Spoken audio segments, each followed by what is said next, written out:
ఈరోజు జిల్లా పార్టీ అధ్యక్షులు తమ్ముడు శివ ఆధ్వర్యంలో అధ్యక్షతన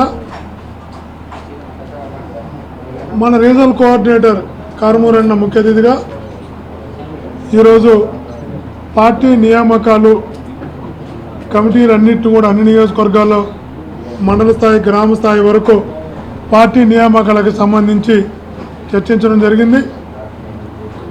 పార్టీ ఆదేశించిన సకాలంలో అన్ని నియోజకవర్గాల్లో నియామకాలు పూర్తి చేయాలని, భవిష్యత్తు కార్యాచరణని ప్రజల తరపున నిలబడి ప్రజల పక్షాన ఎలాంటి పోరాటాలు చేయాలని మా పార్టీ ఆదేశించిందో ఆ ఆదేశాల అమలుకు ఈరోజు కూలంకషంగా చర్చించడం జరిగింది.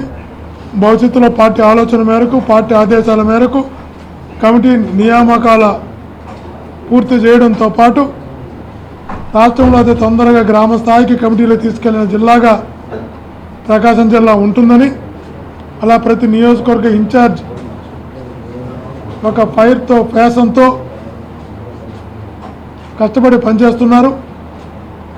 తప్పకుండా ప్రభుత్వం పార్టీ ఆదేశించే ప్రతి నిర్ణయాన్ని, ప్రభుత్వానికి వ్యతిరేకంగా చేసే ప్రతి పోరాటాన్ని ప్రకాశం జిల్లాలో భవిష్యత్తులో చేయబోయే ప్రతి కార్యాచరణను కూడా అందరం కూడా కలిసి సంయుక్తంగా చర్చించాం. ఆ దిశగా ముందుకు వెళతామని కూడా తెలియజేస్తూ థ్యాంక్ యూ అని అన్నారు. ఈరోజు పెద్దలు కారుమూరి నాగేశ్వరరావు గారు, చెవిరెడ్డి భాస్కర్ రెడ్డి గారు, అదేవిధంగా బొత్తుల బ్రహ్మానంద రెడ్డి గారు మేము అందరం కలిసి ఈ జిల్లాలో పార్టీని బలపరచడం కోసం, కమిటీలు వేయడం కోసం, అందరితో కలిసిమెలిసి ఏ విధంగా పార్టీ పటిష్ట చేయడం కోసం, కార్యకర్తలకు ఏ విధంగా న్యాయం చేయాలనే ఉద్దేశంతో ఈరోజు అందరి గురించి మాట్లాడడం జరిగింది. ముఖ్యంగా ఈ ప్రకాశం జిల్లాలో ముఖ్యంగా కార్యకర్తలను ఎక్కువగా వేధిస్తూ, ముఖ్యంగా పోలీసు వారు ఎస్ఐ స్థాయి కానీ సిఐ స్థాయి కానీ వాళ్ళు విచక్షణ లేకుండా అందరి కార్యకర్తల్ని లేనిపోయిన కేసులు పెట్టించేసి ప్రతి ఒక్కరిని కొట్టడం, నానా రకాలుగా హింస పెట్టడం జరుగుతూ ఉంది. మేము ఎస్పీ గారి దృష్టికి తీసుకెళ్ళాము. ఒక 2 రోజుల క్రితం దర్శిలో సురేష్ అనే వ్యక్తి ఒక చిన్న షాప్ పెట్టుకుంటే వైఎస్ఆర్సీపీ కార్యకర్త కావాలని డిఎస్పీ గారు పక్కనే ఆఫీస్ పక్కనే జరుగుతున్న కన్స్ట్రక్షన్ అది. ఆ డిఎస్పీ గారు చూస్తున్నప్పటికీ 15 రోజులు కన్స్ట్రక్షన్ అయిపోయిన తర్వాత కావాలని చెప్పేసి ఇతను వైఎస్ఆర్సీపీ కార్యకర్త అని చెప్పేసి ఒక 4 ఎస్ఐల్ని, ఒక సిఐ, ఒక 20 మంది పోలీసులను తీసుకొచ్చి విశిక్షణ లేకుండా అతను సుమారుగా 1 లక్ష ఖర్చు పెడితే మొత్తం తీసుకొచ్చి ఆ బొంక తీసుకొచ్చి బయటకు పరిస్థితి వచ్చింది. అయ్యా పోలీసు వారి విజ్ఞప్తి, మీరు సుమారుగా 60 సంవత్సరాలు ఉద్యోగం చేయాలి. 60 సంవత్సరాలు మీ వయసు వచ్చిందాక మీరు కావాలని చెప్పేసి ఈ 5 సంవత్సరాలే మీ పదవి అనుకోవద్దు. మళ్ళా మా గవర్నమెంట్ వస్తుంది, మాకు పదవులు వస్తాయి, మళ్ళీ మీరు కూడా అప్పుడు పనిచేయాల్సిన అవసరం ఉంది. దయచేసి ఈ గవర్నమెంట్ 5 సంవత్సరం అయిపోయింది, ఇంకా 4 సంవత్సరాలే ఉండేది. దయచేసి మీకు ఇచ్చిన ఉద్యోగం లా అండ్ ఆర్డర్ కరెక్ట్గా మెయింటైన్ చేసి జాగ్రత్తగా ఎవరు కార్యకర్తలను ఇబ్బంది పెట్టకుండా, ఏ ప్రజలను ఇబ్బంది పెట్టకుండా ఉండాలని చెప్పి మనస్ఫూర్తిగా కోరుకున్నా. ఇప్పుడు పోలీస్ వ్యవస్థ లా అండ్ ఆర్డర్ అంటే వైఎస్ఆర్సీపీ కార్యకర్తలను కొడితే అతను లా అండ్ ఆర్డర్ అయిపోయింది. ఒక ఎమ్మెల్యే కానీ, ఒక టీడీపీ ఎమ్మెల్యే కానీ ఇన్ఛార్జీలు కేసులు పెట్టమంటే పెట్టడం, స్టేషన్లు తీసుకొచ్చి నిర్బంధంగా శిక్ష పెట్టడం, అవసరమైతే కొట్టడం తప్ప ఇంకేం చేయట్లేదు. వాళ్ళ ఉద్యోగాలు కాపాడుకోవడం కోసం ఈ ఎస్ఐలు సిఐలు విపరీతంగా హరాస్ చేస్తున్నారు. కాబట్టి ఈ హరాస్మెంట్ ఎస్పీ గారి దృష్టికి కూడా తీసుకెళ్ళాం. దయచేసి ఇవన్నీ మానుకొని లా అండ్ ఆర్డర్ మెయింటైన్ చేయాలని మనస్ఫూర్తిగా కోరుకుంది. ఇలానే కంటిన్యూ అయితే అందరూ ఇన్ఛార్జీలందరూ కలిసేసి ఒక పెద్ద ఎత్తున కార్యకర్తలకు అండగా ఉండడం కోసం ఉద్యమం చేస్తామని చెప్పి మనస్ఫూర్తిగా తెలియజేస్తున్నాం. అదేవిధంగా ప్రకాశం జిల్లాకు వచ్చేళ్ళకి ఈ రైతులు పండించిన పంటకు గిట్టుబాటు లేదని చెప్పేసి మా నాయకుడు జగన్మోహన్ రెడ్డి గారి దృష్టికి తీసుకెళ్ళాము. ముఖ్యంగా రైతుల కోసం పొగాకు కానీ, మిర్చి కానీ, మిగిలిన పత్తి కానీ, వరి కానీ, ధాన్యానికి కానీ గిట్టుబాటు ధర లేదు. ముఖ్యంగా ఈ పొగాకు సీజన్ కాబట్టి అంతకుముందు మా ప్రభుత్వంలో ఉన్నప్పుడు కింటాకు సుమారుగా 36,000, 37,000 వచ్చేది. ఇప్పుడు 22,000 కూడా ఇచ్చే పరిస్థితి లేదు. కాబట్టి జగన్మోహన్ గారి దృష్టికి తీసుకెళ్ళాం. అవసరమైతే ఇవి మద్దతు ధర ఇవ్వకపోతే ప్రకాశం జిల్లాకి జగన్మోహన్ గారిని పిలిపించి పెద్ద ఎత్తున కూడా పోరాటం చేస్తామని చెప్పి మనస్ఫూర్తిగా తెలియజేస్తున్నాం. అదేవిధంగా ప్రతి కార్యకర్తకి మేమందరం కలిసిమెలిసి భరోసా ఇస్తున్నాము, అండగా ఉంటామని మనస్ఫూర్తిగా తెలియజేసుకుంటూ వీళ్ళని తొందరలో ప్రకాశం జిల్లాలో అన్ని అనుబంధ సంఘాలు, అన్ని కమిటీలు ఏర్పాటు చేసి తొందరలో మీటింగ్ కూడా ఆర్గనైజ్ చేసుకుంటాం. Thank you. అధ్యక్షులు శివప్రసాద్ రెడ్డి గారు ఆధ్వర్యంలో, మన అలాగే పార్లమెంటు ఇన్ఛార్జి గారు చెవిరెడ్డి భాస్కర్ రెడ్డి గారు, మన బొత్తుల బ్రహ్మానంద రెడ్డి గారు మన ఇక్కడ ఈ జిల్లా పరిశీలకుగా ఇవాళ రావటం జరిగింది మన అధ్యక్షులు ఆజ్ఞ మేరకు. అలాగే ఎమ్మెల్యేలు, మా ఇన్ఛార్జీలందరికీ ఈ రోజున జగన్మోహన్ రెడ్డి గారు పార్టీని ప్రతిష్ఠ చేయటంలో మరి పూర్తి బాధ్యత తీసుకుని అన్ని కమిటీలు కూడా కంప్లీట్ చేయమని చెప్పడం జరిగింది. ఇక్కడ మరి కోఆర్డినేటర్స్ కానీ ఇక్కడ కోఆర్డినేటర్గా ఇక్కడ ఇన్ఛార్జీలు ప్లస్ ఎమ్మెల్యేలు అందరూ కూడా చక్కని పనిచేశారు. మెజార్టీ 95% అన్ని కమిటీలు కంప్లీట్ చేసి చాలా ముందులో నుంచున్నారు ఈ రాష్ట్రంలో అని చెప్పి నాకు చాలా ఆనందంగా ఉందని చెప్పి సందర్భంగా తెలియజేస్తున్నాను. కొద్దిపాటి చిన్నవి ఉన్నాయి, అన్నీ కూడా కంప్లీట్ చేసి ఈ వారంలో చేస్తారు. తర్వాత గ్రామ కమిటీలు కూడా కంప్లీట్ చేయమని చెప్పారు. జూలై దాకా మనకు టైం ఉంది కాబట్టి అన్నీ కూడా చేసుకుంటూ అలాగే బూత్ కమిటీలు కూడా వేసుకునే విధంగా పార్టీని బలోపేతం చేయటంలో ఈ ప్రకాశం జిల్లా చాలా పెద్ద ఎత్తున కష్టపడుతున్నారని అందరినీ కూడా నేను గౌరవిస్తున్నాను. ఎంతో చక్కని పని నేర్పుతనంతో చేసుకుంటూ పోతున్నారు. అయితే ఇవాళ ఈ కూటమి ప్రభుత్వం వచ్చిన కాడి నుంచి కూడా రెడ్ బుక్ సిద్ధాంతంతో ఆ రెడ్ బుక్ సిద్ధాంతం చెప్పినట్టుగా వారు పోలీసు వారు మరి ఈ రకమైన ప్రవర్తన బాలేదు. ప్రజలందరినీ కూడా సమానంగా చూడవలసిన అవసరం ఉంది. ఏ కారణం చేత అకారణంగా అరెస్టులు చేయటం, వాళ్ళని వేరే పోలీస్ స్టేషన్ నుంచి వేరే చోటకి తీసుకొచ్చి కొట్టడం కూడా చేస్తున్నారు. ఇది చాలా మంచి పద్ధతి కాదని చెప్పి పోలీసు వారిని నేను హెచ్చరిస్తున్నాను. ఇటువంటి చర్యలు ఇలాగే కొనసాగితే రాబోయే రోజుల్లో ఇక్కడ ఉద్యమం చేయడానికి కూడా మేమందరం కూడా సిద్ధమవుతున్నామని చెప్పి ఈ సందర్భంగా తెలియజేస్తున్నాను. ఈ పోలీసు వారు అన్నది ఇది 5 సంవత్సరాలు. 5 సంవత్సరాల తర్వాత మళ్ళీ ప్రభుత్వాలు మారుతూ ఉంటాయి. ఆ ప్రభుత్వాలకు అనుగుణంగా పనిచేస్తాం కానీ ప్రజలకు అనుగుణంగా పనిచేయాలి కానీ ప్రభుత్వాలకు అనుగుణంగా కాదని చెప్పి నేను ఈ సందర్భంగా తెలియజేస్తున్నాను. ఎంచేతంటే జగన్మోహన్ రెడ్డి గారు పార్టీలు, ప్రాంతాలు, కులాలు, మతాలు చూడకుండా పనిచేస్తున్నారు. ఆయన ఆ రకమైన ఇప్పుడు చంద్రబాబు నాయుడు గారు 45 ఏళ్ళ ఇండస్ట్రీ అంటారు. ఆయన ఏమంటాడు, మొన్న వైఎస్ఆర్ పార్టీ వాళ్ళకి పని చేయొద్దు, పాముకు పాలు పోసినట్టే అంటున్నారు. అంటే మేము పాములు అంటున్నామా? ఏం మాట్లాడుతున్నామయ్యా? అదే అనుకుంటే జగన్మోహన్ రెడ్డి గారు మీ కార్యకర్తలు చేయగలదురా అని అడుగుతున్నాను.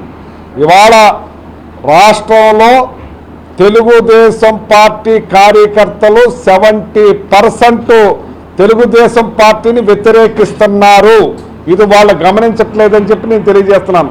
ఎందుకంటే ఇవాళ జగన్మోహన్ రెడ్డి గారు ఇచ్చిన పథకాలు ప్రతి ఇంటికి అందిని, ప్రతి చోటకి ఇంటికి వెళ్ళి ఇచ్చే కార్యక్రమం చేశారు. ఇవాళ ఏదైతే వాలంటీర్ వ్యవస్థను మీరు 10,000 ఇస్తామని వాళ్ళకి ఎగనామని చెప్పారు, ఇవాళ ప్రతిదీ కూడా వాళ్ళ కాళ్ళు నడిపేలా తిరిగే పరిస్థితి తీసుకొస్తున్నారు. ఇవ్వటం పోయిన పెన్షన్లు ఇవ్వటమేమో కానీ ఉన్న పెన్షన్లు కూడా నెల నెల కట్ చేసే పని చేస్తున్నారు. ఒక్క పెన్షన్ మాత్రం పెన్షన్గా ఇస్తూ తగ్గించుకుంటూ ఇస్తూ ఆ దానికే చంద్రబాబు నాయుడు గారు గొప్ప ముఖ్యమంత్రి గారు ప్రతి కొత్త ప్రోగ్రాం పెట్టినట్టుగా ప్రతి నెల ఆయన ఒక చోటకి వెళ్తాం, ఒక న్యాయ బ్రాహ్మణ్ షాప్కి వెళ్ళి కూర్చోవటం, ఆయన ఒక్కడే, అక్కడ జనం ఉండరు. అయితే వాళ్ళు ఏదో సినిమా చూసాం, అందులో కోడిని ఏలాడదీసి ఉత్తన్నం తినేస్తూ ఉంటాడు. అంచేత ఆయన ఒక్క షాప్కి వెళ్ళారంటే రాష్ట్రంలో ఉన్న న్యాయ బ్రాహ్మణ్స్ అందరికీ కూడా మేలు జరిపోయినట్టుగా అనుకోవాలి. అలాగే మత్స్యకారుల దగ్గరికి వెళ్తాడు, ఆయన ఒక్కడే ఉంటాడో 2 ఉంటారో వాళ్ళు. రాష్ట్రంలో ఉన్న మత్స్యకారులకు అందరికీ మేలు జరిగిపోయిందని వాళ్ళు భావించేయాలన్నమాట. అలాగే బిల్డింగ్ మెటీరియల్స్ వర్క్ చేసే వాళ్ళ దగ్గరికి వెళ్తాడు, అక్కడ వాళ్ళందరికీ మేలు జరిగిపోయినట్టుగా భావించే కార్యక్రమాలు చేస్తున్నారు ఇవాళ. ఇది చాలా దారుణాతి దారుణం. మీరు ఏదైతే సూపర్ 6 చెప్పారో ఆ సూపర్ 6ని అమలు చేయవలసిన బాధ్యత మీ మీద ఉంది. ఇవాళ మీరు రైతులకి భరోసా మేము ఇచ్చేవాళ్ళం, మీరు 20,000 ఇస్తామని చెప్పి ఇవాళ ₹1 ఇచ్చే పరిస్థితి లేదు.